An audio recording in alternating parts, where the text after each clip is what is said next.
এই যে শকুনগুলো আছে, এই শকুনের চোখ এখন ধীরে ধীরে উপড়ে ফেলতে হবে। নেতারা এমন ভাবেই আমাদের মেন্টালিটি সেট করার চেষ্টা করছিল যেন আমরা তাদেরকে প্রভু মনে করে সামনের দিকে এগিয়ে যাই। যদি তিনি বিজনেসম্যান হন, চিন্তা করেন ক্ষমতা তো 1, 2, 5 বছরের জন্য, কিন্তু আমার বিজনেস সারা জীবনের জন্য, আমার পরবর্তী প্রজন্মের জন্য।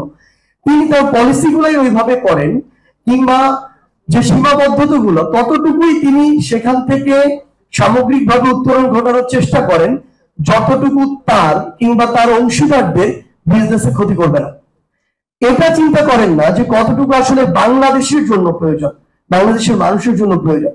তো এই জায়গায় তাদের কাছে দেশ এবং দেশের মানুষ, এরপরে এই মানুষগুলোকে ব্যবহার করে ওই প্রতিষ্ঠানগুলো তাদের জায়গা থেকে মানে যত রকমের অসৎ সুযোগ সুবিধা নেওয়া যায় সেটা নেয়, ফলে এই কন্ট্রোলটা তারা প্রশাসনিক ভাবে করতে পারেন না।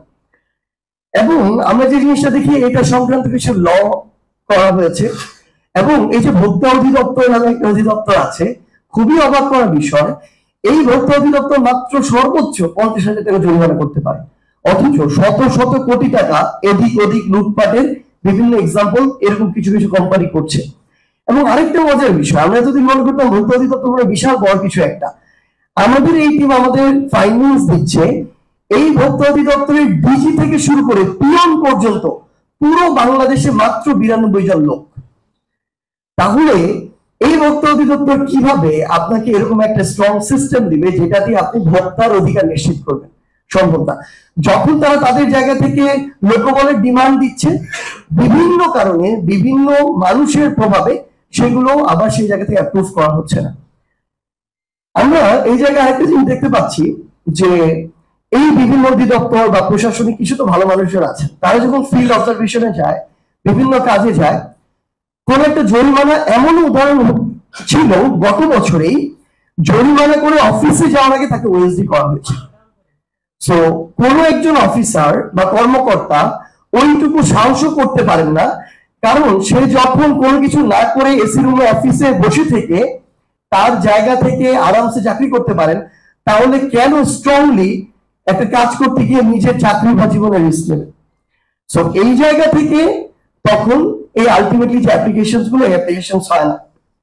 এবং ফাইনালি একদম বিজনেস কমিউনিটি আপনার সমুদ্র বন্দর থেকে শুরু করে সব জায়গাটাকে ধীরে ধীরে জিম্মি করে ফেলে। মাদার ভেসেল থেকে লাইট ভেসেল আপনার পণ্য আসবে কিনা এটা 1-2টা সিন্ডিকেট নিয়ন্ত্রণ করে। দেশে আপনার যথেষ্ট উৎপাদন আছে, কিন্তু সাপ্লাই চেইনে যাবে কিনা এটা কয়েকটা কোম্পানি নিয়ন্ত্রণ করছে। সো আলটিমেটলি ওভারঅল যে কথাটা আমার জায়গা থেকে বলতে চাচ্ছিলাম, যে আমি আমার ইকোনমিক এক্সপানশন করব ন্যাশনাল থেকে গ্লোবাল পর্যায়ে, বাট ন্যাশনাল পর্যায়ের এই যে শকুনগুলো আছে, এই শকুনের চোখ এখন ধীরে ধীরে উপড়ে ফেলতে হবে।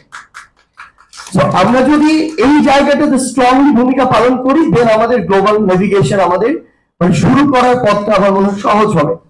এবার যে কথাটা আসছিল, আসলে আমরা যদি একটু গ্লোবালের দিকেই যাই, ভারতের আসলে কেন বাংলাদেশকে প্রয়োজন, স্যার মাত্র যেটি বললেন, এই ন্যারেটিভটা এখন আমাদের জেনারেট করতে হবে।